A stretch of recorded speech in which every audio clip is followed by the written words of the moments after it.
All right. Welcome back to the GSMC Wrestling Podcast brought to you by the GSMC Sports Network. We recently touched on a little bit about AEW review. We talked about Thursday Night Wrestling, Ring of Honor, and Impact. Next, we're going to talk about the WWE unveils a new championship. Not just a new championship, but they unveil a new just show that's going to be happening on X. So it should be super excited to see. Honestly, I'm pretty excited to watch it. I'm not really live on Twitter. Well, now it's called X, but I don't know. It's gonna be pretty dope. So, without further ado, let's go and let's just dive deeper on this thing right here. So, recently, WWE has merged with Elon Musk's X to put on this show called WWE Speed. WWE Speed is exclusively on X. It will begin Wednesday, April 3rd. They have already begun taping matches in these WWE promotions like Raw and SmackDown. You have Angel Garza and Tyler Bates, Odyssey Jones versus Cedric Alexander, Jones again against Cameron Grimes, Alexander versus Axiom, Alexander versus Dragon Lee, Bronson Reed versus Nathan Frazier, and the matches are only supposed to last 3 minutes. So I don't know, with Bronson Reed kind of being in there, I'm like, okay, it's going to be crazy to see kind of like the bigger guy try to get the upper hand and stuff like that. But they have, it's as well as a match of speed as it is strength. And I think if you watch the promo with Corey Graves, it's actually it's pretty darn riveting. Like it just pumps you up. Like at first I kind of watched this and I was like, I kind of don't want to watch this. I don't, 3-minute matches, it's too short. That's too short, but it can, that just means there's going to be so much action just packed into one little battery kind of thing. Like good things come in small packages, like, you know what I mean? But, like I said, the matches are going to last 3 minutes. The time is your enemy, so you have to strike fast. You have to strategize even quicker. And like I said, WWE managed to have a streaming deal with X, so I think that's going to be pretty awesome. What I'm kind of looking forward to the most is that hopefully they kind of feature superstars that that kind of just get hidden under the radar a little bit, like you have Tyler Bates or Pete Dunne when they're not fighting, or you have uh, Ron the Truth Killings. You have The Miz also that's been kind of laying low lately. And you just have all these superstars that are just like kind of just like floating along there. And they're like, what could we do with these guys? What could we do with these guys? Create another championship. And that's something that I mentioned quite a bit on this podcast. But for me, I was like, okay, let's get the cruiserweight belt back or the light heavyweight. I'm not a huge hardcore belt kind of guy or the 24/7 championship kind of guy. But there just needed to be something different. Just something like to get these guys included, especially if you're going to have Reigns as long as like a year for Gunther and Roman Reigns. It's kind of not fair for all the other superstars. You know what I mean? And I know that's what kind of adds prestigious value to the belts. So when the belt does change hands or when the main event does happen, you get super excited because it's not like anything you've ever witnessed before. But honestly, I just think that I don't know. It's gonna be nice to see some people like for like JD McDonough from Judgment Day. Like, although I'm not a huge fan of him, but he's just out there on Raw getting just punked every night. And who knows? Maybe they'll bring back some of the old guys. Like it'd be kind of cool to see Aleister Black come back or Keith Lee. That'd be dope.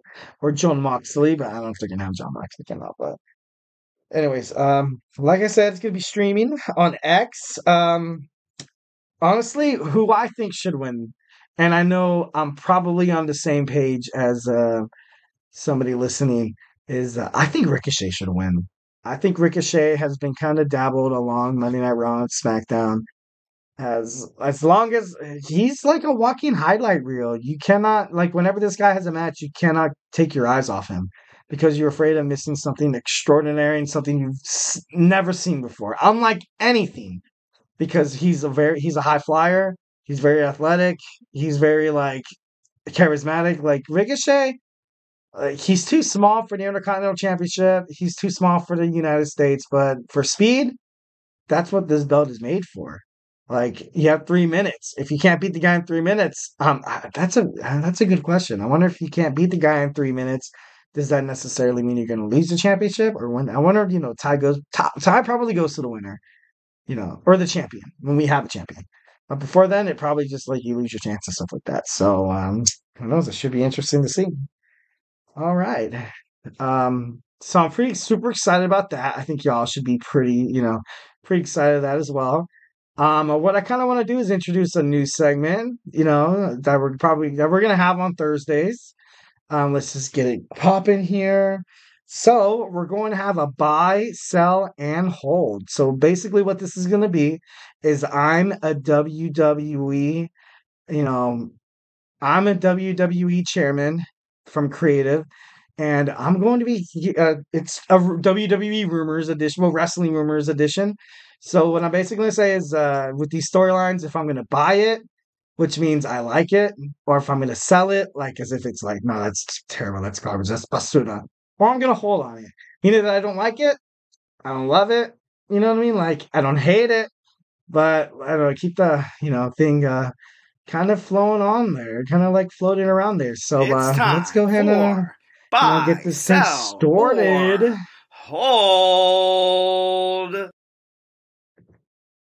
All right, so let's pop this thing up for you guys. Like I said, this is the first time of us doing this, so let's go ahead. Okay, so buy, sell, or hold. Is the CEO going to cost Willow of Nightingale her TBS championship? I think I'm gonna buy this. It'd be pretty cool to see like Sasha Banks kind of go into something here. It'd be kind of cool to see like her go into this heel role. But I don't know. It'd be pretty cool. All right, we have our next one. We have Jon Moxley will be in the WWE Royal Rumble match next year. You know what? I'm going to I think I'm going to hold on this one. I'm going to definitely hold because I'm not sure that he's ready to come back to the WWE. He's having so much success, on New Japan Wrestling and AEW, and I don't know if he's ever stepped into Impact Wrestling yet, but I don't see him coming back to the AEW or coming back to the WWE as quick.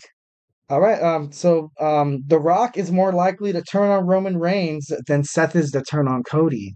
You know what? I'm gonna go ahead and sell that one. Like I'm gonna sell it because of The Rock lately with Cody Rhodes. It's been pretty intense. I don't think he has any intentions of turning his back on his cousin, and he wants Cody to lose. He wants to hand that belt to Mama Rhodes. All right, next I'll buy, sell or hold. We have the Judgment Day. We have Damian Priest cashing in the Money in the Bank at WrestleMania. I think I think he will. Honestly, I'm gonna go ahead and buy that one right there.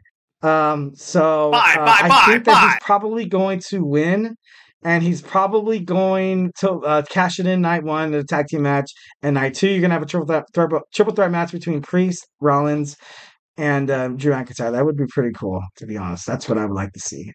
Next, so is Ridge Holland really injured, or is this part of the storyline? You know what? I think I'm going to hold on that one. Being honest,